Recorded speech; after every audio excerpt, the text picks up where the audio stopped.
Bonjour Tanguy, bonjour à tous.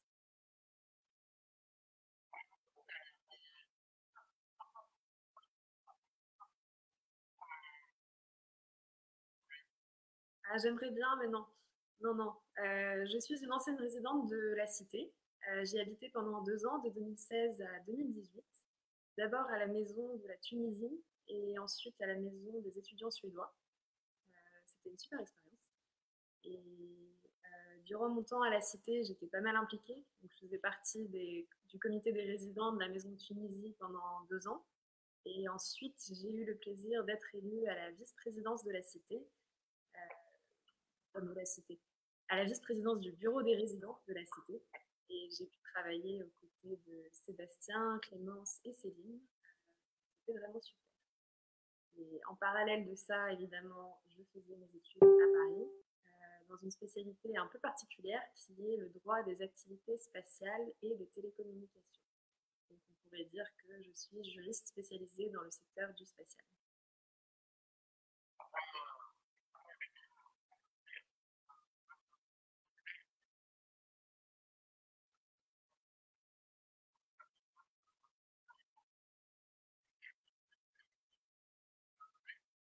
En c'est une formation qu'on ne peut retrouver que dans quelques universités. En Europe, on a beaucoup de chance parce qu'on peut la retrouver à Paris, à Leiden et au Luxembourg. Sinon, ça se trouve en Amérique du Nord. Donc, c'est vrai que c'est pas très commun, mais il y a quand même de plus en plus de juristes qui choisissent cette voie et c'est super intéressant. Je pense qu'on aura de plus en plus besoin et il y en aura de plus en plus de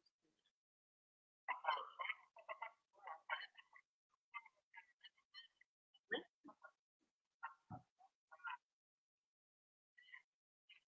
Est-ce que tu m'entends, Olivier, quand je parle là?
Alors oui, les théories conspirationnistes dans le domaine spatial, il y en a beaucoup. Il y en a beaucoup et c'est vrai que quand les gens apprennent qu'on travaille dans le secteur du spatial, là tout de suite on nous sort plein de théories comme quoi finalement personne n'a marché sur la Lune, tout était dans Hollywood, des choses comme ça. Et c'est vrai que c'est assez drôle et en même temps je pense que ça explique beaucoup de choses sur la popularité du secteur spatial de nos jours. C'est-à-dire qu'après les premiers pas de l'être humain sur la Lune, il y a eu un peu un déclin de l'intérêt pour le domaine du spatial. Et c'est vrai que de nos jours, quand on croise quelqu'un dans la rue et on lui demande deux, trois choses à propos du spatial, je crois qu'il y a beaucoup de théories du complot qui sortiraient plutôt que des vérités sur le travail qu'on fait vraiment au quotidien. Donc, ça, c'est quelque chose qu'on essaie d'améliorer et sur lequel on essaie de communiquer davantage.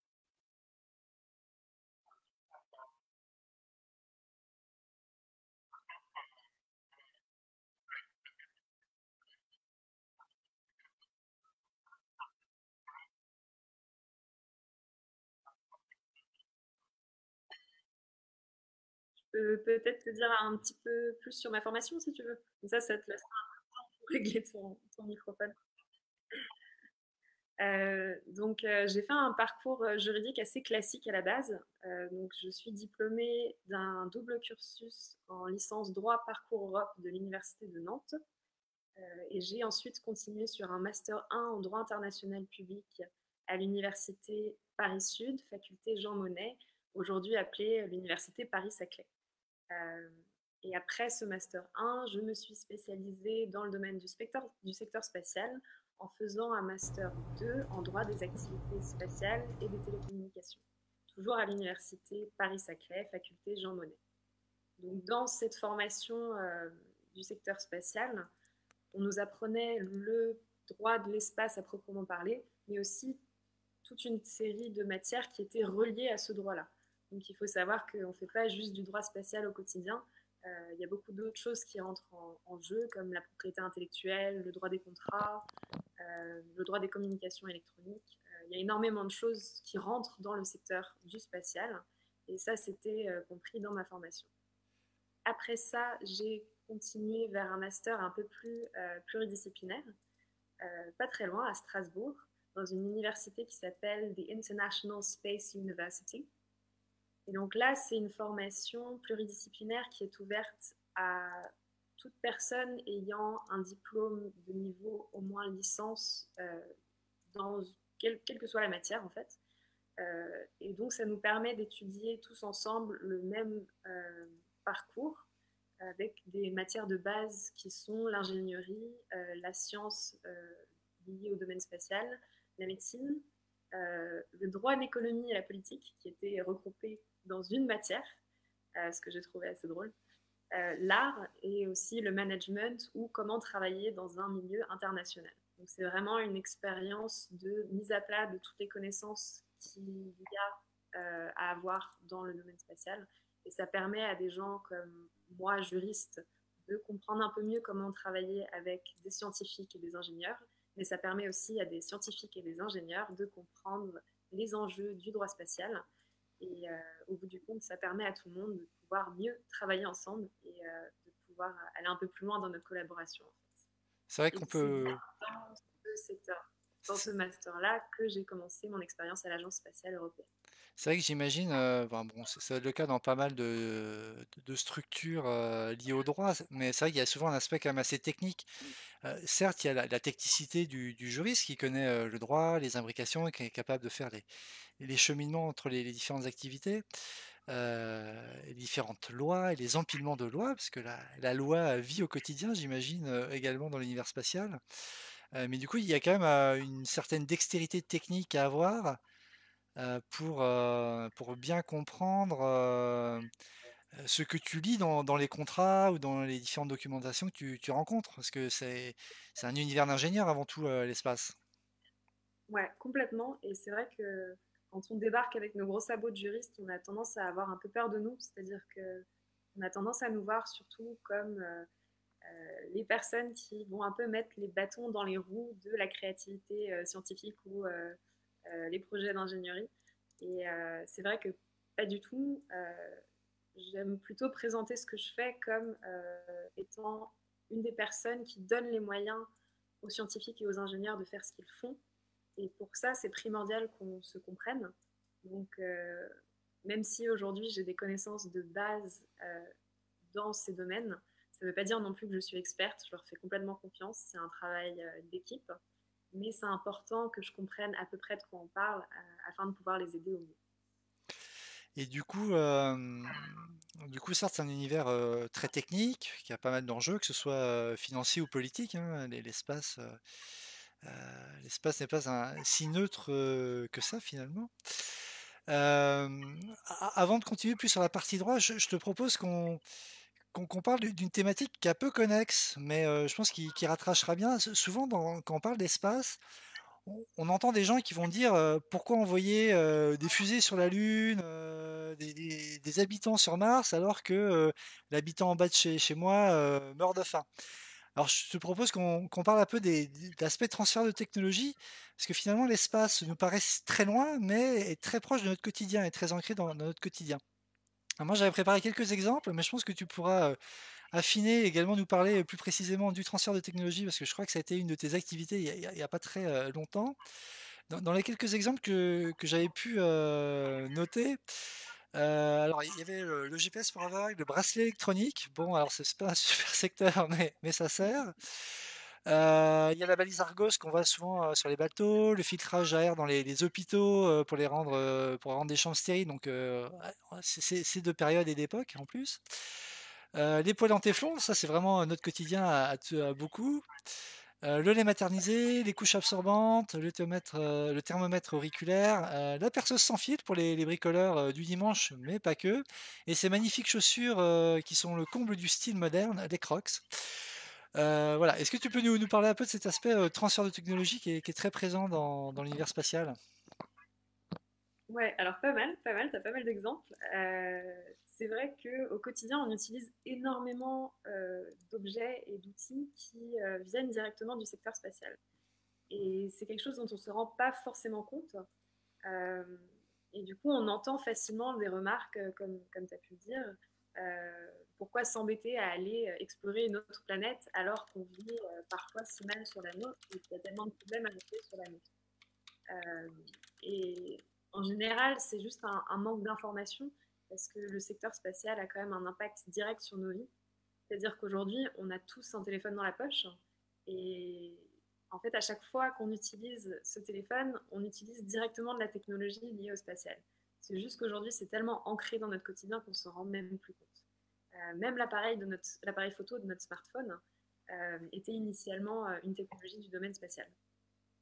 Notre système de navigation, par exemple, euh, sans satellite, c'est pas possible. Euh, et je dis système de navigation d'ailleurs parce qu'on a souvent tendance à penser au GPS américain, mais il faut aussi savoir qu'aujourd'hui, en Europe, on a la chance d'avoir notre propre version qui s'appelle Galileo. Euh, En et cours donc de ça, c'est déploiement. vraiment que tout le monde utilise au quotidien. Et c'est vrai qu'on peut vite oublier que si du jour au lendemain, on nous retirait ça, on serait extrêmement embêté dans notre quotidien, pour nos affaires, pour énormément de choses. Et donc c'est vrai dans l'aspect transfert de technologie, euh, les agences spatiales ont une partie de leurs activités qui sont dédiées à cette question. Donc j'ai eu la chance de pouvoir faire un stage de 7 mois dans le département de transfert de technologie et de gestion de la propriété intellectuelle de l'Agence spatiale européenne. GNSS? Pardon? GNSS. Non, Ça, pas GNSS. C'est Galiléo? Non, je voyais ça dans les commentaires. Système de positionnement par satellite. Ok, pardon pour l'interruption. Pardon, je Non, il y t'ai pas avait quelqu'un entendu. qui mettait GNSS, donc c'est visiblement si c'était une technologie liée à l'espace peut-être, ou au satellite. Mais Oui, oui, oui. Enfin, oui, c'est le nom, géolocalisation et navigation par système de satellite. ok, Oui, oui. merci pour la définition. Ouais, ouais. Donc tu as été dans l'organe de transfert de technologie, c'est ça? Oui. Et donc, enfin, en gros, la technologie qu'on développe dans l'agence, à l'Agence spatiale européenne, euh, on essaye au maximum de pouvoir en faire profiter l'industrie européenne. C'est-à-dire qu'un des objectifs majeurs de l'Agence spatiale européenne, c'est de soutenir l'industrie européenne. Et en fait, ça, on le fait au quotidien parce que nos activités, on les fait directement en collaboration avec l'industrie du spatial à l'échelle européenne.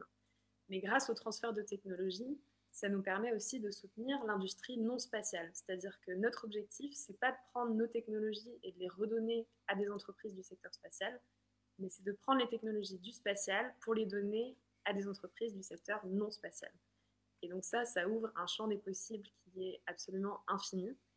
C'est un travail colossal, mais c'est vraiment un service que donne l'Agence spatiale européenne euh, aux entreprises européennes. Et ça se passe dans Et quel donc, sens? C'est des entreprises qui viennent vous voir, vous dire hey, coucou, il y a ce type de technologie, j'utiliserais bien. Ou alors oui, ça peut se voilà. passer dans les deux sens. C'est-à-dire que parfois on a des entreprises comme ça, c'est vrai, qui viennent nous voir et qui viennent voir un peu notre. On a un portfolio en fait de technologies qui sont disponibles. Donc elles peuvent spontanément venir demander des informations sur une technologie en particulier. Et sinon, il y a aussi des techniques qui sont plus de soutenir les entreprises avec lesquelles on travaille actuellement pour qu'elles développent leurs activités vers des champs non spatials en fait. Donc, qu'elles travaillent dans le domaine spatial avec nous et puis qu'elles aient la possibilité, grâce à des financements de l'Agence spatiale européenne, de faire des études qui leur permettraient peut-être de développer des technologies en dehors du domaine spatial. Et, et donc, c'est grâce à ça qu'aujourd'hui, on a pas mal de technologies qui se retrouvent sur le marché et des choses qu'on a on a tendance à oublier en fait que ça vient du domaine spatial, alors que suffit de scroller un peu sur Facebook par exemple en regardant quelques vidéos. Vous savez, il y a toujours des vidéos un peu virales qui passent sur Facebook et il y en avait une par exemple qui a retenu mon attention, qui est une vidéo où on voit une personne avec des problèmes de vision à qui on met un espèce de masque un peu style masque de réalité virtuelle et ça lui redonne la vision. Et en fait, ça, c'est une technologie qui est basée sur des algorithmes qui sont utilisés dans les satellites de l'Agence spatiale européenne. Et vraiment, c'est des choses comme ça qui peuvent complètement changer la vie de quelqu'un qu'on retrouve après au quotidien. Ou alors des choses comme, par exemple, sur la Station spatiale internationale, il y en a un que j'aime beaucoup, c'est le bras robotique qui a été développé par l'Agence spatiale canadienne, qui aujourd'hui a permis de développer des technologies de chirurgie de pointe grâce à des robots qui peuvent faire le travail de précision que ne peuvent pas faire des chirurgiens humains. Donc ça a vraiment un impact direct sur notre vie, notre quotidien, et vraiment dans le bon sens. Donc aujourd'hui, tu travailles pour l'Agence spatiale européenne, c'est ça? Oui. Et tu es implanté aux Pays-Bas. Il y a une raison pour être implanté aux Pays-Bas? C'est une raison historique? C'était une raison politique? Alors, l'Agence spatiale européenne a son siège qui est basé à Paris.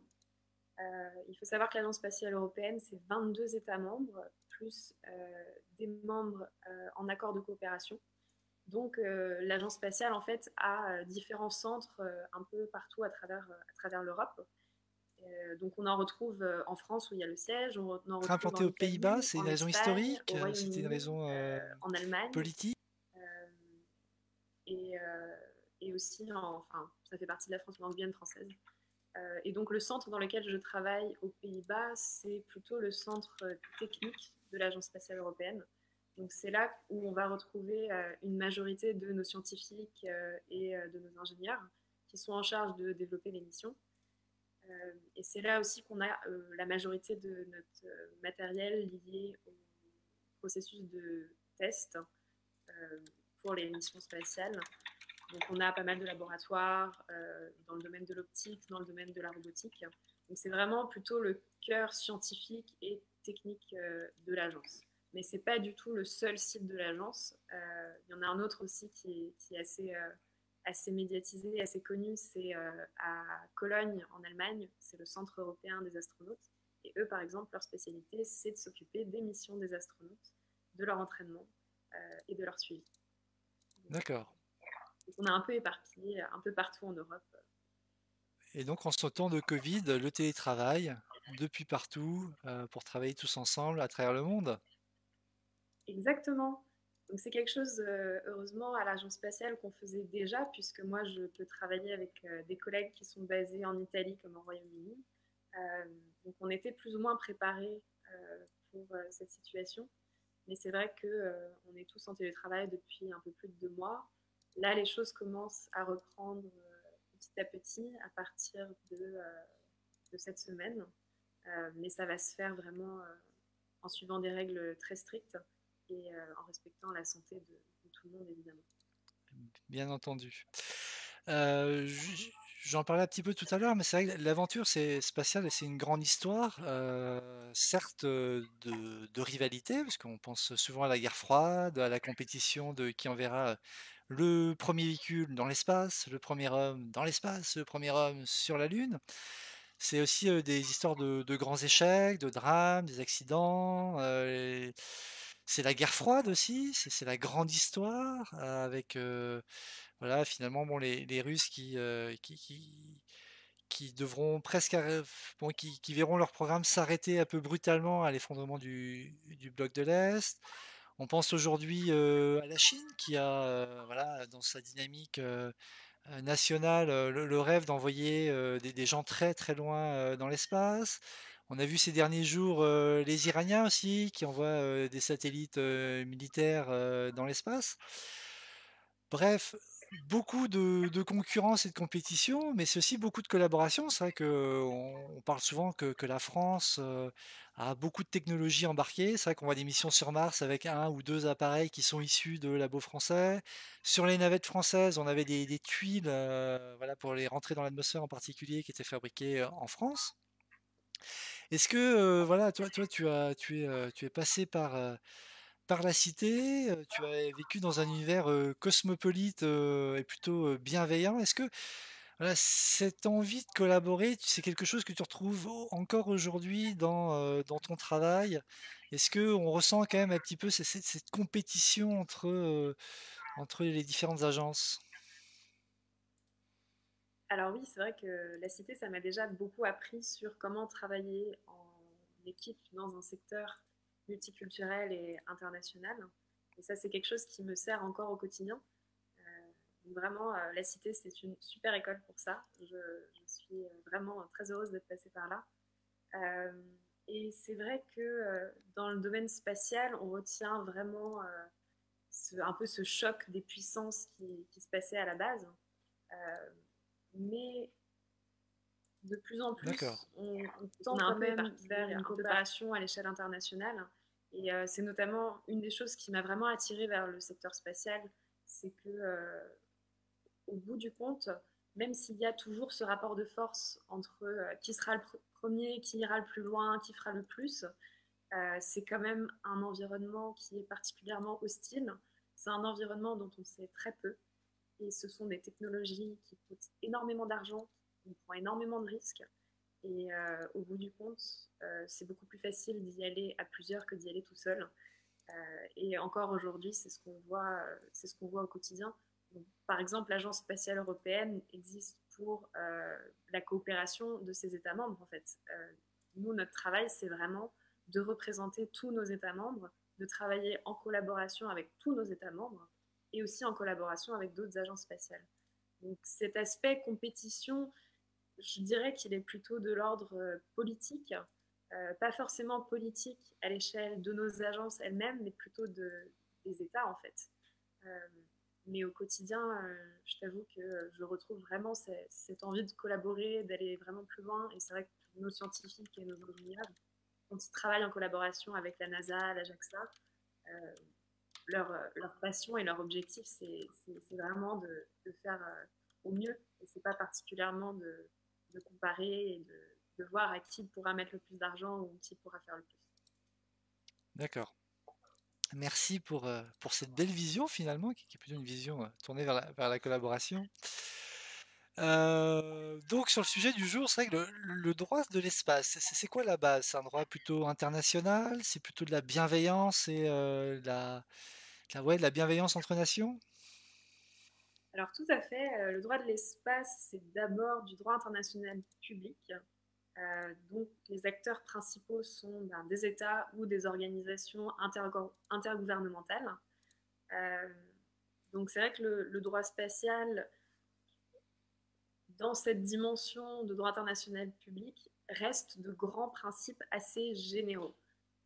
Donc oui, c'est un droit initialement de bienveillance, comme tu le dis, et il est fondé majoritairement sur de grands traités qui commencent à dater d'ailleurs de nos jours.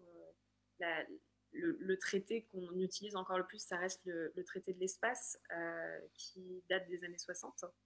Euh, Il y a presque un côté et donc, science-fiction, quoi, le traité de l'espace, hein, mais ouais, ça fait rêver quand même. oui, ouais, ça fait rêver. C'est assez intéressant à lire d'ailleurs si certaines personnes nous écoutent et aimeraient y jeter un œil. C'est pas du tout le côté un peu barbant qu'on peut retrouver dans des matières, d'autres matières du droit. N'hésitez pas à y jeter un œil. C'est Il y a vraiment presque un un droit côté qui a été science-fiction, fait quoi, le traité de en l'espace. collaboration avec plusieurs États et de manière très, disons, très ouverte, parce que c'est vrai que dans les années 60, on ne pouvait pas complètement se rendre compte d'où allait aller le domaine spatial. Donc c'est assez facile à lire. Et du coup, on se base encore aujourd'hui sur ces grands traités. Donc on a d'abord le traité de l'espace qui pose de grands principes tels que la non-appropriation des corps célestes, tels que l'interdiction d'utiliser des armes de destruction massive dans l'espace, l'interdiction de s'approprier les corps célestes, je l'ai déjà dit, euh, mais de grands principes en fait qui nous permettent de collaborer dans le spatial. Ensuite, on a d'autres traités qui sont venus s'ajouter à ça. Donc, on a un traité sur la responsabilité qui touche à qui est responsable quand il y a un problème dans l'espace. Parce que c'est quand même un secteur où il peut se passer pas mal de choses qui n'ont pas été prévues à la base. Donc, pour éviter, disons, des conséquences dramatiques en cas de catastrophe, il y a un régime de responsabilité qui a été mis en place. Donc, par exemple, aujourd'hui, si quelque chose vous tombe sur la tête, là, maintenant, tout de suite, il y aura quelqu'un de responsable. C'est-à-dire que les États sont responsables de leurs objets spatiaux. Et s'il y en a un qui vous tombe sur la tête aujourd'hui, ce sera l'État qui aura enregistré cet objet spatial qui en sera responsable. Par contre, s'il y a, disons, une collision entre deux objets spatiaux dans l'espace, là, par contre, ça va être un régime de responsabilité complètement différent qui va être plutôt basé sur la preuve de la faute et sur la preuve de ce qui s'est passé, en fait. Mais par contre, ça permet d'avoir une protection énorme sur Terre, ce qui est quand même super important parce que ça permet de ralentir un peu les tests un peu loufoques. Donc les États ont quand même conscience de l'impact que pourrait avoir un accident sur Terre. Ensuite vient s'ajouter à ça une convention dite du sauvetage des astronautes. Donc ça, c'est quand même super. Tous les États ont réussi à s'asseoir autour d'une table et de se dire, bon, ok, il faut qu'on fasse quelque chose pour nos astronautes. C'est-à-dire qu'en temps de guerre, si par exemple un astronaute revient sur Terre, qui a un problème et qu'il atterrit en territoire ennemi, est-ce qu'on a le droit d'emprisonner cet astronaute, par exemple, de le prendre comme prisonnier de guerre? Et ça, c'est quelque chose qui n'est pas du tout envisageable, c'est-à-dire que les astronautes sont considérés comme des envoyés de l'humanité dans l'espace. D'accord. Et donc, toute une protection autour de l'astronaute. Donc, c'est vrai que si un astronaute qui a été lancé par la France, disons, atterrit quelque part de totalement imprévu, l'État dans lequel il aura atterri aura la responsabilité de venir au secours de cet astronaute, de lui prodiguer les soins nécessaires et de le rendre à son état d'origine. À cela s'ajoute une autre convention sur l'enregistrement des objets spatiaux. Comme je te l'ai dit, il y a un régime de responsabilité derrière tout ce qui se passe dans l'espace. Et donc, on ne peut pas juste envoyer un objet spatial sans prévenir et sans le dire à personne. Donc, tout État qui envoie un objet dans l'espace est tenu de l'enregistrer d'abord sur un registre national et ensuite de rapporter les informations de ce registre au niveau des Nations Unies. Donc ça, en fait, ça permet de toujours avoir un État responsable juridiquement de son objet. Et aussi, ça permet de s'assurer qu'il y a toujours quelqu'un qui a le contrôle, en fait, d'un objet qu'on envoie dans l'espace.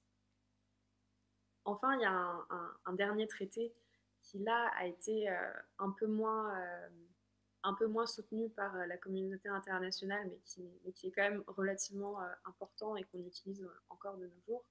C'est le traité sur la Lune. Et en fait, ce traité, il est un peu particulier parce qu'il va venir préciser les choses qui ont été abordées dans le traité de l'espace. Et le truc un peu controversé aujourd'hui, c'est l'article 11 de ce traité, parce qu'il va expliquer que les ressources que l'on peut trouver sur les corps célestes doivent être partagées de manière équitable entre les États pour le bénéfice de l'humanité. Et qu'en fait, les ressources spatiales et les corps célestes relèvent du patrimoine commun de l'humanité. C'est vraiment pas Et de donc ça, chance parce que je m'étais acheté quelques bons et certificats de possession de la Lune. Je pensais les revendre dans quelques années. C'est vraiment pas de chance. et ben écoute, tes certificats, je suis sûre qu'ils sont très jolis. J'espère que tu les as pas payés trop cher. parce que ouais, en effet, on ne peut pas s'approprier les corps célestes ni leurs ressources selon le traité de la Lune. Par contre, sur le traité de l'espace, c'est un peu plus vague. On parle plutôt d'utilisation de l'espace. Donc, est-ce que l'utilisation permet l'exploitation et la commercialisation des ressources spatiales? Ça, on ne le sait pas. Et aujourd'hui, il y a des entreprises qui ont fait leur business plan sur le concept d'aller exploiter les ressources sur la Lune. Vous avez même une entreprise qui a prévu de créer un complexe minier entier sur la Lune. Donc ça, aujourd'hui, c'est extrêmement controversé. Et c'est un peu à qui saura interpréter au mieux les traités. Et donc, ce qui est intéressant dans l'accord sur la Lune, c'est qu'il prévoit la création d'un organisme qui serait en charge de gérer justement ce partage équitable des ressources et de l'utilisation de ces ressources et des bénéfices, afin qu'ils bénéficient à l'ensemble de l'humanité. Et aujourd'hui, on n'a pas d'organisme en charge de ce sujet-là. Donc, on a tendance à dire que le droit de l'espace ressemble beaucoup au droit de la mer, parce qu'on peut exploiter un certain nombre de choses dans les eaux internationales, sauf que dans les eaux internationales, on peut exploiter des choses, oui, mais il y a un organisme qui est en charge de contrôler ce qui se passe. Alors qu'aujourd'hui, dans le secteur spatial, ce n'est pas le cas. On Donc reviendra. c'est assez intéressant de voir les différents business plans qui se développent. Et du coup, la solution à ça, c'est d'aller voir à l'échelle nationale s'il y a des États qui n'ont pas développé des lois un peu contraires à ce qui est précisé dans les traités internationaux et qui permettraient la commercialisation et l'exploitation des ressources sur les corps célestes. Je te propose qu'on revienne sur la partie responsabilité un petit peu plus tard, parce que c'est vrai que je vois une question d'Olivier autour de Starlink. On a prévu d'en parler, parce que c'est vrai que c'est un des sujets du moment.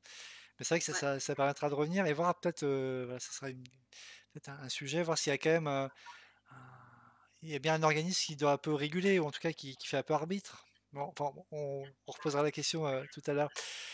C'est vrai que finalement, le traité de l'espace et les traités voilà, successifs qui se sont ajoutés à lui tentent à avoir plutôt un partage équitable, hein, et plutôt une vision assez positive d'une humanité unie dans l'espace. Il y a un aspect aussi assez anti-armes dans l'espace, mais on voit quand même ces dernières années entre les vaisseaux espions, plus ou moins secrets, plus ou moins espions, et aussi le souhait d'aller de plus en plus vers des armes qui seraient installées dans l'espace pour se défendre. Voilà, les belles valeurs, semble-t-il, s'effritent un petit peu.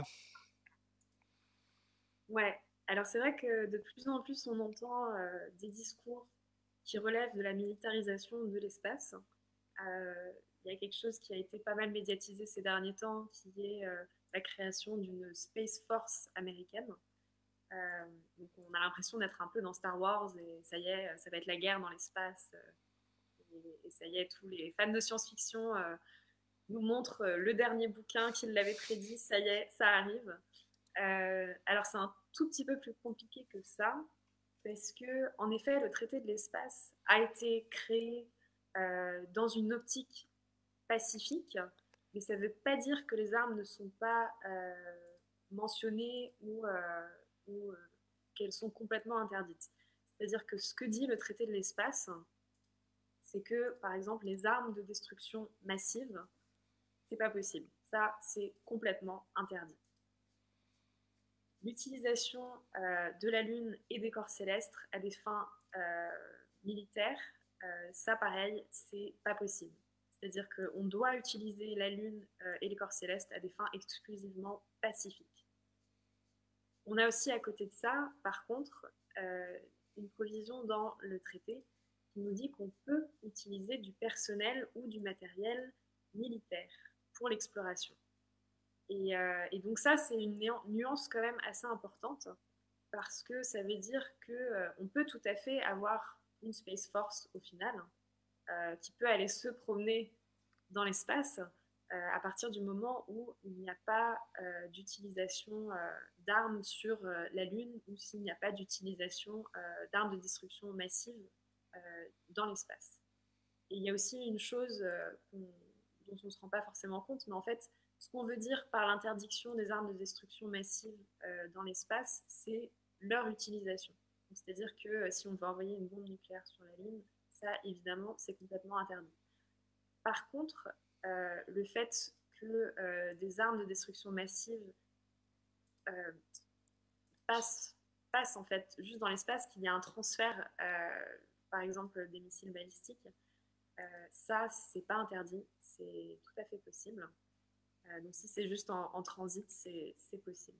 Donc il y a quand même une possibilité d'envisager le militaire dans le secteur spatial, mais par contre, c'est pas forcément l'idée qu'on s'en fait, c'est pas la guerre des étoiles, ça risque de prendre une forme tout à fait différente, et, euh, et je pense notamment à des formes plus cyber ou à des formes liées plutôt à l'intelligence, c'est-à-dire qu'aujourd'hui, on utilise le spatial énormément dans le secteur militaire, parce que ça nous permet d'avoir énormément d'informations qu'on utilise après dans le secteur militaire. C'est vrai que dans l'actualité, on voit que l'Iran a lancé un de son premier satellite militaire lui-même avec son propre lanceur. Finalement, dans notre discussion jusqu'à présent, voilà, on parle essentiellement des États, mais moi alors, ce n'est qu'une vision, je suis pas loin d'être un historien de l'espace, mais je sens une forme de désillusion, un petit peu pour tous les États traditionnels de l'espace. C'est vrai qu'on a vu la conquête spatiale, voilà. Moi, j'ai l'impression qu'il y a trois temps. C'est vrai, il y a le temps des débuts jusqu'à la Lune. Alors là, tout le monde, tous les États, surtout les États-Unis et la Russie, ont vraiment des velléités. Ça fait partie d'un plan presque nationaliste, hein, la conquête de l'espace. Il y a un élan national, c'est presque un effort de guerre, on y va. Puis après, j'ai l'impression que il y a un début de vide, un peu dans les années par la suite, 70, 80, 90. On a quand même l'ISS qui est un joli projet, la première station spatiale, qui est un joli projet collectif qui renvoie un peu de rêve. Puis il n'y a plus grand-chose. On parle de temps en temps un peu de Mars, on parle de temps en temps un peu de retourner sur la Lune en fonction des présidents américains. Ça vient, ça part, ça s'en va, mais il n'y a plus tellement d'idéal. Il y a un petit peu les Chinois qui reviennent au début des années 2000, vraiment avec un idéalisme et un imaginaire spatial. Et finalement, j'ai l'impression que cet imaginaire, il ne demeure presque plus que chez le privé, et encore, c'est plus un élan marketing et un peu funky, par exemple, que peut avoir Elon Musk. Alors les spécialistes vont adorer, hein, ça, des lanceurs qui atterrissent, quelques touristes dans l'espace, mais j'ai l'impression que l'idéal spatial c'est un petit peu volatilisé. Est-ce que toi, tu le sens quand même un petit peu voilà, avec des gens avec qui tu travailles? Est-ce que toi-même, tu as un idéal un peu spatial ou finalement, ce n'est un travail comme un autre, travail dans l'espace, c'est d'une triste banalité? Alors, non, non, je travaille quand même pour l'Agence spatiale européenne, donc je ne pourrais pas te suivre sur cette idée. C'est-à-dire que, non, aujourd'hui, il y a énormément de choses qui se passent dans le domaine spatial. On- Plus on explore, plus on comprend ce qui se passe autour de nous, et plus on a conscience de l'importance de ce secteur. Donc, c'est vrai qu'au niveau du grand public, on peut parler d'une certaine désillusion dans le sens où, après les premiers pas de l'être humain sur la Lune, où là, vraiment, toute la génération qui a pu observer ça de ses propres yeux en a été absolument galvanisée. Et le souci, c'est que les générations d'après, notamment la mienne, on n'est pas du tout né dans, dans, dans cette conscience que c'était un exploit absolument incroyable. C'est-à-dire qu'on est un peu parti du principe que, bon, bah, ça a été fait, on peut complètement le faire de nouveau, et puis voilà, quoi. Alors que ça s'avère beaucoup plus compliqué que ça. Et c'est vrai qu'aujourd'hui, face au manque de financement dans le secteur du spatial, on commence à voir l'arrivée de nouveaux acteurs sur l'échelle internationale dans le domaine du spatial, pour un peu pallier en fait au manque qu'il y a au niveau des États. Mais ça ne veut pas dire que les États sont mis de côté. Au contraire, comme je l'ai dit, les États restent complètement responsables de ce que font les diverses entreprises qui opèrent sur leur territoire. Donc, Donc je pense que c'est plutôt une question de complémentarité. Et, Mais et tu sens vraiment cet enchantement, par exemple, tu dis, tiens, je suis à l'agence spatiale, demain on a deux, trois gros projets qui font vraiment rêver. Enfin, voilà, genre, je sais pas, on part sur Mars, on se refait une nouvelle station internationale, puisque celle actuelle, semble-t-il, va être plus ou moins abandonnée, hein. En tout cas, les Américains, semble-t-il, en tout cas avec le président actuel, bon, le financement va s'arrêter. Je sais pas, on va aller sur la Lune, on a un super petit robot qu'on va envoyer explorer quelque chose, et il y a vraiment de l'enchantement. alors oui, oui, complètement. Très bien, tant mieux. Complètement. D'ailleurs, tous les ans, au Centre technique de l'Agence spatiale européenne, on a ce qu'on appelle les portes ouvertes. Donc, ça se passe tous les ans en octobre. Et il faut s'y prendre plusieurs mois à l'avance pour avoir un ticket. C'est des milliers de personnes qui viennent voir ce qui se passe, qui viennent voir comment on travaille, sur quoi on travaille. Donc, on sent qu'il y a toujours un engouement de la part du public, même si c'est vrai que on est peut-être plus dans la gloire des agences spatiales et des projets étatiques avec des entreprises comme SpaceX ou le développement du tourisme spatial. Euh, mais je pense qu'il y a encore beaucoup, beaucoup de rêves à donner dans les grandes institutions parce que justement, ce sont les seuls qui seront capables de faire tout ce qui est lié à la science, à l'exploration et vraiment à la compréhension de notre univers et de notre système solaire. Donc, on en a besoin et je pense que c'est juste une question de temps avant que ça revienne parce que d'un côté, les grandes entreprises qui nous proposent des tickets pour la Lune, c'est super, mais c'est d'abord les États qui vont devoir y retourner. Et même si on parle aujourd'hui de la fin de la Station spatiale internationale, il faut quand même avoir conscience que la Station spatiale internationale, elle a plus d'une vingtaine d'années. Donc c'est une technologie qui avait été développée il y a une vingtaine d'années. Et même si on continue à la maintenir, à s'en occuper, il faut avoir conscience que le téléphone qu'on a dans notre poche aujourd'hui, ça n'a rien à voir avec ce qu'on utilisait il y a 20 ans. Donc c'est un peu pareil pour la Station spatiale internationale. Donc, ça ne veut pas dire que c'est un projet qui sera complètement abandonné, c'est-à-dire qu'aujourd'hui on parle d'avoir un projet un peu similaire autour de la Lune. Donc ça sera un projet Enchanteur. dans un futur plus ou moins proche, mais qui permettra tout de même de garder un peu cet esprit de la Station spatiale internationale. Et on pourra reprocher tout ce qu'on veut au président Trump. L'avantage, c'est qu'il a un peu redonné ce goût du spatial aux États-Unis et qu'il a permis de donner pas mal de fonds. Et en voulant faire rêver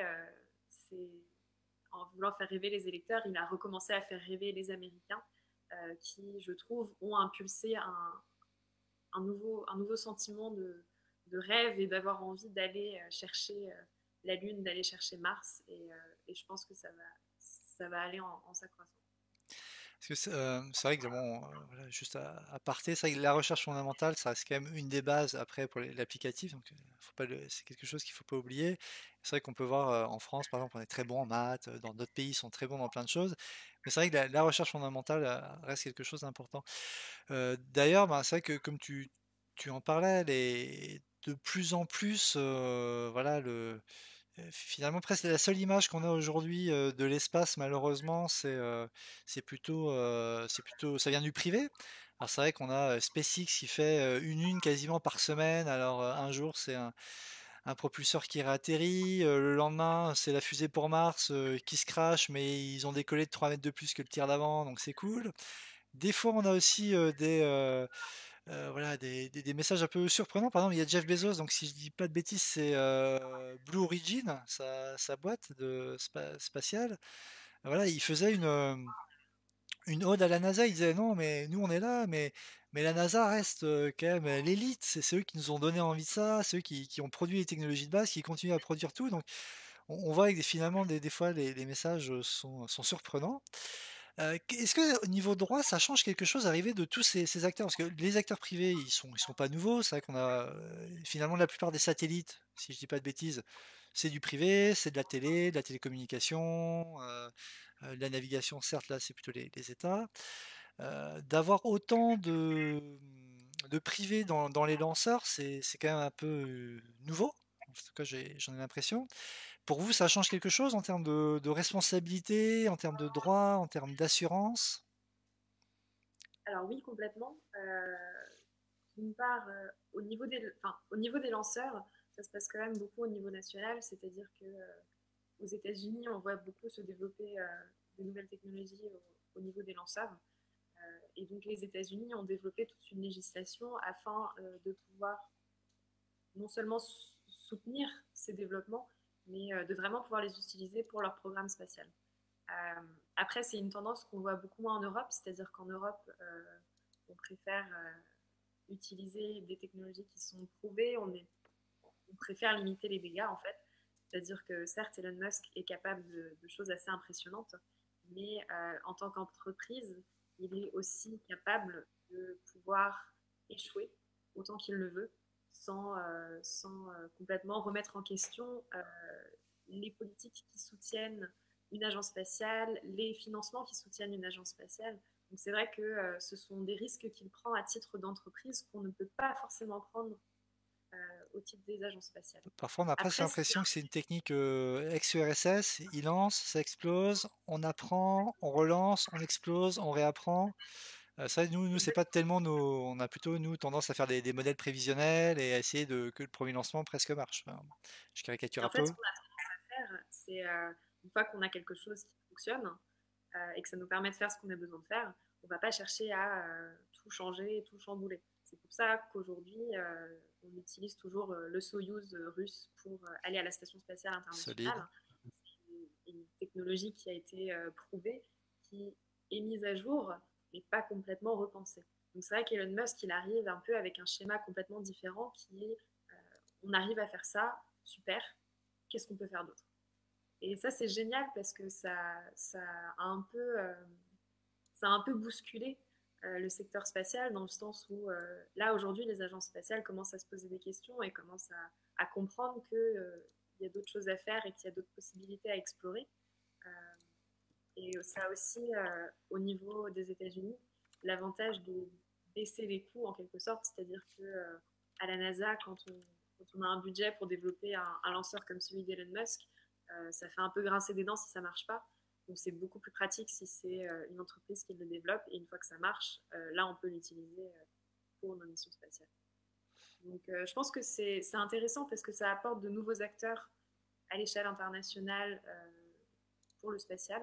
Et notamment d'un point de vue juridique, ce qui est intéressant, c'est que initialement, le droit était quand même fait par les États pour les États. Aujourd'hui, on a de plus en plus d'entreprises, on a de plus en plus de communautés scientifiques et on a aussi le public qui commence à s'impliquer dans les recommandations, dans les politiques qui sont proposées. Et tout ça, ça donne un peu un nouveau souffle au droit spatial et ça nous permet d'avoir un droit spatial qui réfléchit aux possibilités actuelles et futures.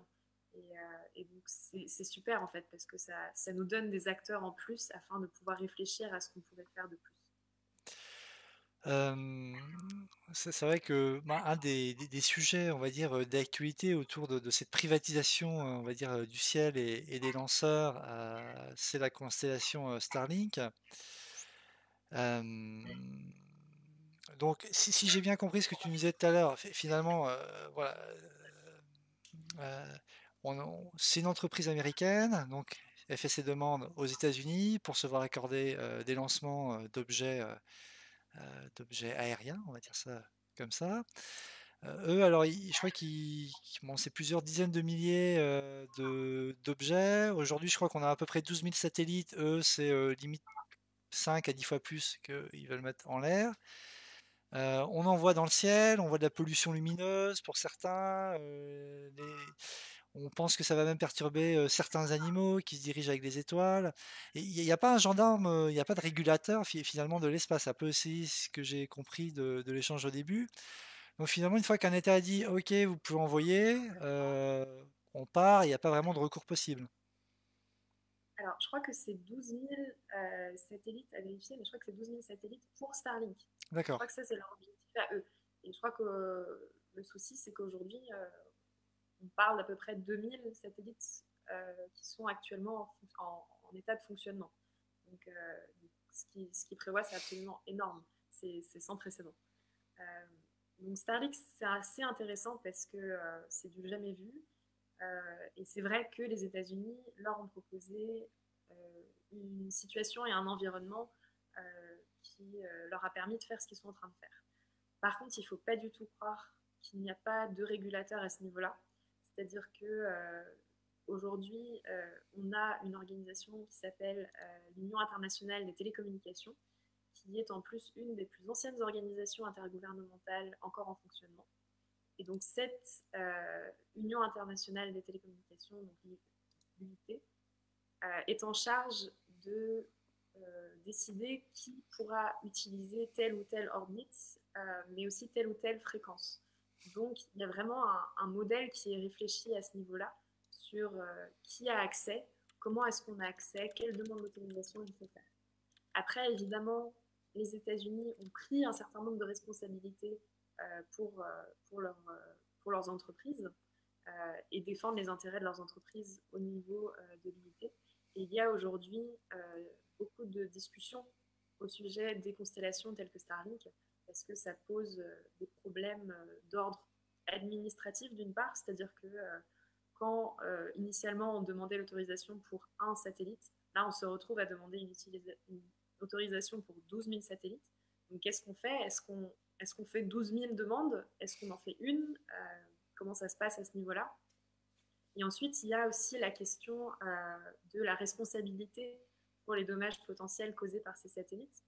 Donc, est-ce qu'on considère la constellation dans son ensemble ou est-ce qu'on considère la somme des responsabilités pour chaque satellite? Donc, c'est un peu des questions comme ça qu'on se pose à ce niveau-là. Et pour l'instant, c'est toujours en discussion. On ne sait pas encore ce que ça va donner à l'avenir. Par contre, il y a de plus en plus d'inquiets à ce niveau-là, dans le sens où, comme tu l'as dit, déjà sur Terre, on a beaucoup de pollution lumineuse qui pose pas mal de problèmes quand on veut observer l'espace. Et là, en fait, Starlink a déjà eu un impact néfaste sur pas mal d'observations. Donc c'est vraiment, quand on regarde des photos de télescope, c'est des stries sur toute la photo. Parce que, en fait, Starlink, il est dans une orbite basse. Donc ça veut dire qu'il va assez vite autour de la Terre. Et là, on trouve des photos qui sont complètement hachées. Donc ça va poser de gros soucis au niveau de l'astronomie. Donc Elon Musk a déjà parlé de développer une peinture spéciale qui permettrait de limiter l'effet de la lumière sur ces photos. Puis Après, ils enverront des peintres pour ceux qui sont déjà lancés. Voilà, voilà. Non, mais ça, c'est aussi quelque chose qui est en exploration, c'est-à-dire qu'on appelle ça en anglais in-orbit servicing. Les éboueurs de l'espace. Un tout petit peu les éboueurs, mais aussi les réparateurs, pourquoi pas les peintres. Mais ça, c'est une technologie qui est en développement, c'est-à-dire qu'aujourd'hui, on peut potentiellement aller voir des satellites qui sont déjà installés pour faire des réparations, pour les bouger. Il y a pas mal de choses qu'on peut faire. Pour les espionner. Et ensuite, une dernière chose que je voulais mentionner à propos de Starlink et des soucis que ça peut poser, c'est au niveau des débris spatiaux. Donc, tous ceux qui ont regardé Gravity ont un peu une idée de la catastrophe que peut vite donner un accident entre deux objets spatiaux. Ben oui, et puis alors il y a eu pas loin, il y a pas longtemps, les Indiens qui ont fait un essai militaire de destruction de satellites. Alors c'était pas les seuls à avoir fait, mais visiblement ils n'ont pas fait ça sur le meilleur emplacement. Et on a vu que ça potentiellement ça faisait quand même pas mal de soucis. Exactement. Et le gros souci avec ça, c'est que aujourd'hui, on n'est pas capable d'aller dans l'espace. C'est des choses qui sont en train d'être étudiées, mais on n'a pas encore développé la technologie qui nous permet de récupérer ce qu'on envoie dans l'espace. Donc en fait, on a deux techniques aujourd'hui pour pouvoir continuer à utiliser l'espace, qui est qu'une fois qu'un satellite est hors service, on va soit le faire réentrer dans l'atmosphère, et ça c'est pas du tout dangereux, ça va pas nous tomber sur la tête, il va se désintégrer en fait en réentrant dans l'atmosphère. Et sinon, on va pouvoir le mettre parfois sur ce qu'on appelle un orbite cimetière. Donc c'est un orbite qu'on n'utilise pas pour nos activités sur Terre, et sur lequel on va mettre tous les satellites qui sont hors service. Le souci, c'est que si on ne s'occupe pas de nettoyer un peu ce qu'il y a autour de la Terre, euh, le risque de collision entre objets spatiaux augmente et on pourrait peut-être à terme se retrouver dans ce qu'on appelle un syndrome de Kessler, où une collision entre deux objets spatiaux va créer des débris qui vont entrer en collision avec d'autres objets spatiaux et ça va faire juste une myriade d'explosions constantes qui vont juste continuer à tourner autour de la Terre. Et à terme, le problème avec ça, c'est que ça peut avoir un impact réel sur notre accès à l'espace. C'est-à-dire que, par exemple, Starlink, qui est dans une orbite basse, s'il y a un problème et qu'on se retrouve dans un scénario Kessler, c'est jamais arrivé, et voilà, c'est encore de l'ordre de la science-fiction. Mais si ça arrive, ça pose des problèmes d'accès à l'espace. Et aujourd'hui, on est tellement dépendant des technologies spatiales que ça concerne absolument tout le monde. C'est vrai que se faire percuter par une cacahuète à 36 000 km/h, ça doit faire des dégâts. Ça fait des dégâts, ça fait énormément de dégâts, et même la Station spatiale internationale, une des raisons pour lesquelles les astronautes ont constamment besoin de sortir en sortie extravéhiculaire, c'est pour aller réparer la station spatiale. Et la station spatiale doit aussi de temps en temps se déplacer légèrement afin d'éviter de potentielles collisions avec des objets spatiaux. Tout C'est un, déjà tout un programme. Je te propose pour finir ce live, je crois qu'on a en partie en tout cas répondu au questionnement d'Olivier sur la partie responsabilité des uns et des autres. C'est vrai qu'on n'a pas parlé de la partie assurance. Bon, ça pourrait être l'occasion d'un autre champ d'exploration. C'est vrai qu'il y a des très grosses assurances pour les compagnies qui lancent. Voilà, comme pour les voitures finalement. Bon, ça va être sûrement des sommes autres. Mais on va parler d'un sujet qui te tient à cœur, c'est voilà, la mixité, la parité dans le milieu des travailleurs de l'espace. C'est vrai qu'on se souvient peut-être tous, alors peut-être pour les gens de plus de ma génération, de magnifiques films comme Armageddon ou Independence Day, beaucoup d'hommes, peu de mixité, des cinquantenaires, tous ces films sur Apollo. Voilà, donc c'est vrai que c'est quand même une tendance, j'imagine, dans ce secteur, d'avoir plutôt des hommes blancs qui ont maintenant la cinquantaine, la soixantaine. Et toi, voilà, tu participes à un mouvement qui essaye de changer un peu ça? complètement. Alors aujourd'hui, dans le domaine spatial, on a un peu une vision de l'humain type qui est basée sur l'humain type de la génération Apollo. C'est-à-dire que ça a tendance à être un blanc, plutôt militaire dans le domaine scientifique, 1,80 m, 70 kg. Le problème avec ça, c'est qu'aujourd'hui, ça représente pas du tout euh, les États qui s'impliquent dans l'exploration spatiale et ça représente pas non plus les astronautes qu'on envoie en fait et qui représentent l'humanité. Donc aujourd'hui, on observe dans le secteur de l'aérospatial un manque, un manque dramatique de diversité qu'on ne retrouve pas forcément dans les autres secteurs. Euh, donc, je me suis impliquée dans pas mal d'initiatives afin de faire bouger un peu les choses. Euh, et c'est quelque chose qui me tient beaucoup à cœur parce que venant d'un domaine juridique où là c'était plutôt de l'autre côté, c'est-à-dire que je me suis retrouvée dans des secteurs à prédominance féminine, en passant du côté plus scientifique et technologique, donc spatial, là je me suis retrouvée vraiment dans un domaine beaucoup plus masculin. Et aujourd'hui, on voit que ça commence à poser pas mal de problèmes. C'est-à-dire qu'il y a des biais qui sont ancrés dans la recherche qui est faite dans le domaine spatial, qui ont un impact aujourd'hui et qu'il faut absolument corriger. Donc, je fais partie d'une organisation qui s'appelle Our Giant Leap. Donc, c'est une initiative qui vise à soutenir les femmes et la diversité dans le domaine de l'aérospatial, non seulement pour qu'elles rentrent dans le domaine spatial, mais pour qu'elles y restent. C'est-à-dire qu'aujourd'hui, la recherche qui est faite sur le sujet a réussi à comprendre un peu pourquoi on n'avait pas tant que ça de femmes dans le domaine de l'aérospatial. Et c'est pas forcément lié au fait qu'il y a moins de femmes à postuler parce que moins de femmes qui sont diplômées dans les secteurs scientifiques. C'est plus du fait qu'elles ont tendance à rentrer dans ces secteurs, à y rester pendant environ 5 ans et ensuite à partir.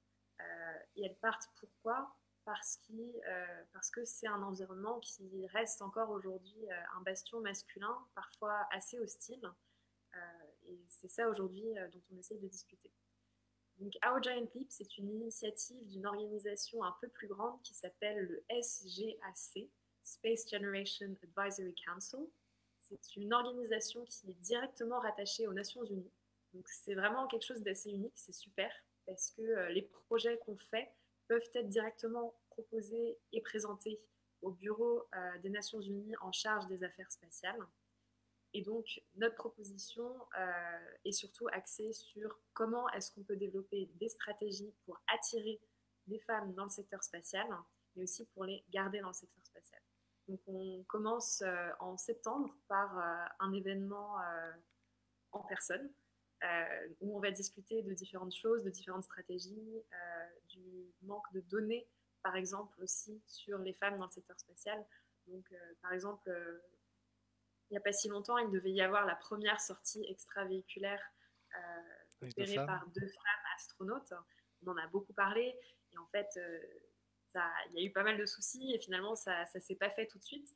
Tout simplement parce que quand on va dans l'espace, le corps change énormément et autant on avait prévu les combinaisons adéquates pour que ces 2 astronautes puissent faire leur sortie extravéhiculaire. Finalement, une des astronautes avait besoin d'une combinaison plus petite. Et il n'y en avait pas.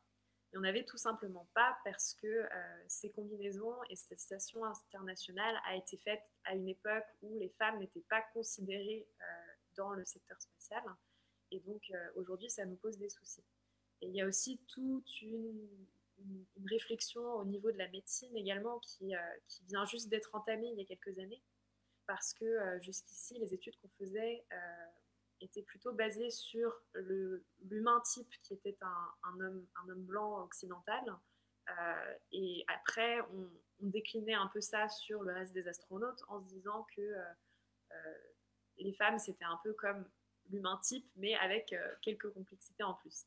Et aujourd'hui, on se rend compte que un séjour en microgravité, ça a des impacts différents sur le corps féminin et le corps masculin. Et c'est quelque chose qui n'a pas encore été assez recherché et ce serait extrêmement important de pouvoir creuser un tout petit peu ça afin d'aller plus loin et de faire toujours mieux dans notre secteur. Et puis même sur Terre, la recherche techno, non pas techno, ethnocentrée ou gender-centrée, je ne sais pas comment on le dirait, genre-centrée en français. Bon, ça fait souvent des petites surprises. Je me rappelle comme ça d'une anecdote, c'est des Japonais qui avaient développé des masques VR, donc réalité virtuelle, voilà, mettre sur le nez. Alors, on va pas faire d'ethnocentrisme ni de segmentation ethnique, mais c'est vrai que les Asiatiques ont plutôt des arêtes du nez qui sont moins prononcées que les nôtres. Et donc, en fait, quand ils ont commencé à les tester sur des populations plutôt occidentales, les masques détruisaient les nez des pauvres occidentaux ou ne tenaient pas parce que c'était pas du tout dans leur modèle de recherche.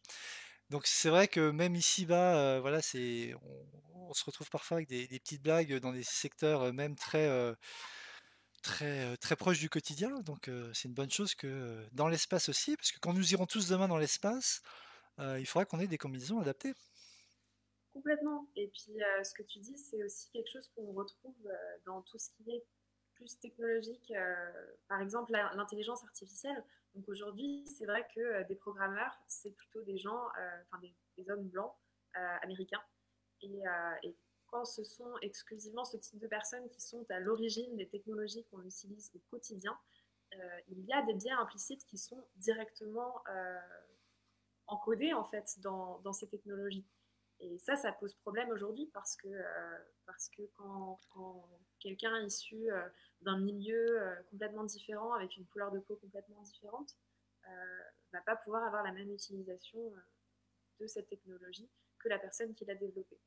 Et par exemple, aujourd'hui, dans le milieu spatial, quelque chose qui est assez impressionnant, c'est que l'une des manières d'expérimenter sur le corps les effets de la microgravité, c'est d'une part d'envoyer des astronautes dans l'espace, d'autre part de ce qu'on appelle des études au repos, donc d'avoir des volontaires restés allongés dans un lit pendant un certain nombre de temps et de voir un peu l'effet que ça a sur leur corps. Et en fait, jusqu'ici, il n'y avait pas tellement eu de femmes dans ces études, donc tout ce qui avait été développé au niveau médical à partir de ces études a été appliqué aux femmes astronautes, alors que ça leur était pas forcément adapté. Et on s'est rendu compte très récemment, par exemple, que les femmes n'étaient pas du tout impactées au niveau visuel de la même manière que les hommes. C'est-à-dire que quand on va dans l'espace, il y a beaucoup de changements dans le corps, et l'un des changements est que y a une perte de vision de la part des hommes astronautes qui, pour beaucoup, est irréversible. C'est-à-dire que quand ils reviennent sur Terre, la plupart du reste du corps retrouve un peu son fonctionnement habituel, mais ça, c'est quelque chose qu'on n'arrive pas à D'accord. régler. Et on est parti du principe que ça serait absolument la même chose sur un corps féminin, et on se rend compte de plus en plus que ce n'est pas forcément le cas. C'est-à-dire que ça les affecte beaucoup moins et qu'elles ont tendance à récupérer beaucoup plus vite. En parallèle, il y a des choses qui n'ont pas été suffisamment explorées, et notamment le système cardiovasculaire féminin qui a des spécificités différentes du système cardiovasculaire masculin dans l'espace. Donc, on est potentiellement en train d'exposer nos astronautes féminines à des risques différents à ceux masculins et auxquels on n'est pas du tout sensibilisé. Donc, ça pose aussi des enjeux de sécurité en fait. Donc ça, c'est des questions qu'on essaye d'aborder avec Our Giant Leap en faisant des campagnes de sensibilisation, en faisant aussi de la recherche et juste en allant discuter avec des femmes du secteur spatial, mais aussi des femmes dans les secteurs scientifiques. Et l'une des choses sur lesquelles on travaille également, c'est la prochaine campagne d'astronautes de l'Agence spatiale européenne. Si vous suivez un peu l'actualité, la NASA a récemment commencé son recrutement pour la prochaine génération d'astronautes. On espère que ça va arriver bientôt aussi pour l'Agence spatiale européenne. Normalement, c'est dans les bouquins. Donc l'objectif pour nous, pour cette prochaine sélection, c'est d'avoir davantage de femmes qui postulent, parce qu'aujourd'hui, à l'échelle européenne, le nombre de femmes qui ont été sélectionnées en tant qu'astronautes se compte sur les doigts d'une main, alors que la NASA a aujourd'hui réussi à recruter une parité de 50-50, voire parfois plus. C'est étonnant Alors parce que qu'aujourd'hui, dans les, voilà, dans les habitudes, même enfin, dès l'école en fait, en France et un peu partout en Europe, c'est vrai qu'on voit que les filles, vous êtes en général meilleures que les hommes, voilà, en termes de notes, et que dès qu'on arrive voilà, sur le passage vers des études techniques, voilà, les imaginaires qu'on transmet, soit par l'école, soit par la société, font que vous êtes beaucoup moins nombreux à aller vers ces disciplines. exactement. Et Et on en mettra plus, les liens là de Art Gentlir voilà, dans la description. ce qui est surprenant, c'est qu'aux États-Unis, il n'y a pas forcément plus de femmes diplômées dans les secteurs nécessaires pour postuler à la campagne d'astronaute. En Europe, on est beaucoup mieux équipés au final. On a tout ce qu'il nous faut, mais tout simplement, les femmes ne postulent pas. Donc c'est quelque chose auquel on s'intéresse, sur lequel on travaille et sur lequel on développe un certain nombre de campagnes afin de pouvoir soutenir ces femmes qui sont passionnées par le spatial mais qui n'osent pas. Et que ce soit dans le spatial ou autre part, on le sait, les femmes ont tendance à avoir moins confiance en elles, à ne pas postuler à des postes quand elles ne remplissent pas toutes les obligations et les critères nécessaires, alors que les hommes se lancent avec seulement 50%. Et ça, c'est quelque chose aujourd'hui qu'il faut changer parce que c'est un effort nécessaire pour le bien d'à peu près tout le monde, parce qu'il faut se rendre compte qu'aujourd'hui, on est en train d'utiliser les talents de seulement 50% de l'humanité, et c'est un peu dommage. C'est ça. Je te propose voilà, d'aller vers la fin de ce live au travers de deux questions. Alors, une deuxième d'Olivier et après Starlink. Alors, ça me fait penser à des questions assez récurrentes qu'on a plutôt dans l'aviation. Si, quelle serait la nationalité d'un bébé né en apesanteur? Alors, très bonne question, c'est une question qui revient souvent. Euh, alors, né en apesanteur, ça dépend. Il ne va pas juste naître comme ça, pouf, dans l'espace. en général, il va naître sur une navette ou sur la Station spatiale internationale ou quelque chose comme ça. Ça n'est jamais arrivé, mais on a quand même eu Ça n'est jamais un arrivé. début de bisbille vers un divorce, là, il y a quelque temps, où l'un avait espionné les comptes de l'autre. Je crois là où le spationaute avait espionné les comptes de son conjoint, peut-être depuis la station spatiale. Ouais, voilà, on a début d'affaires juridiques, bientôt des enfants à la station spatiale. Alors, peut-être, personnellement, je pense que c'est quand même très peu probable. On a quand même des gens qui sont particulièrement formés pour faire leur métier et qui ont une vie à côté. Et c'est vrai qu'ils ne vont pas forcément là-haut pour ça. Mais là, pour en revenir à la question d'Olivier, en général, ce qui se passe dans l'espace, c'est que les gens qu'on envoie sont rattachés à leur état d'origine. Donc, comme pour un bébé qui serait né, un bébé français par exemple, qui serait né à l'étranger, si l'un des parents est français, le bébé pourrait obtenir la nationalité française en faisant la demande à la France. Même pour certains États, c'est automatique, il n'y a rien à faire. Après, il y a certains États où ça, c'est pas possible. Dans ce cas-là, le bébé aurait la nationalité de l'endroit où il est né. Donc, par exemple, si on prend la Station spatiale internationale, un bébé qui naît d'un pays qui ne donne pas automatiquement la nationalité à ses citoyens qui sont nés en dehors de son territoire, le bébé pourra prendre la nationalité américaine s'il est né dans le module américain de l'ISS.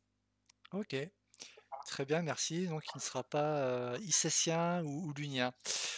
Alors j'ai une toute dernière question. Peut-être que dans le cadre de tes études, tu as eu l'occasion moi, je pense même, c'est pas peut-être, mais j'imagine que tu as visité un certain nombre d'installations liées à l'univers spatial. Est-ce qu'il y a un endroit vraiment insolite que tu as pu visiter dans le cadre de tes études où tu t'es dit, tiens, c'est chouette, peut-être une centrifugeuse, je ne sais pas, t'as pris des jets, t'as vomi partout, non, je ne sais pas. Alors, vraiment t'as mis le doigt dessus complètement. Il y a une centrifugeuse, comme tu dis, que j'ai visitée à Washington, à la NASA, qui m'avait particulièrement impressionnée. J'avais jamais vu quelque chose d'aussi grand, c'est-à-dire qu'à l'Agence spatiale européenne aux Pays-Bas, à Estec, on en a une, mais qui est facilement 10 fois plus petite que celle que D'accord. j'ai pu voir à la NASA. Après, je ne l'ai pas vue en fonctionnement, malheureusement, et lorsqu'elle est en fonctionnement, tout est absolument fermé, blindé. Ça peut même causer des tremblements de terre s'il y a des soucis. Donc voilà, c'était assez impressionnant, assez drôle. Sinon, ce que j'ai particulièrement apprécié, c'est que dans le cadre de mon master en droit des activités spatiales, nous avons pu aller faire une visite du centre spatial guyanais à Kourou. Donc c'est de là que partent les fusées vers l'espace. Et ça, c'était vraiment super. On a même pu voir la construction du pas de tir de Ariane 6 qui est absolument phénoménal, qui est beaucoup plus grand que tout ce qu'on a vu jusque-là. Euh, donc si jamais vous avez l'occasion, vraiment, pour nous, c'est super. Eh bien, merci beaucoup Charlotte pour ton temps et pour ce live et ces réponses. Désolé, chers auditeurs, pour les débuts, le retard, le souci de titre aussi. J'ai remarqué que j'avais un petit souci de titre et l'habillage un peu foufou. Voilà, maintenant je saurais développer une solution B en avance au cas où la première crash. On se retrouve jeudi avec l'équipe de Vélo Volant, un atelier de réparation, de prêt solidaire au sein de la cité qui réouvre très prochainement, peut-être même dès ce week-end. Merci beaucoup Charlotte de nous avoir fait voyager dans l'espace. On vous mettra quelques liens en description. Merci pour les questions. Merci de nous avoir suivis jusque-là. On vous souhaite une excellente soirée et levez bien les yeux au ciel. On ne sait jamais ce qu'on peut y voir. Merci Tanguy, merci Cité Talks.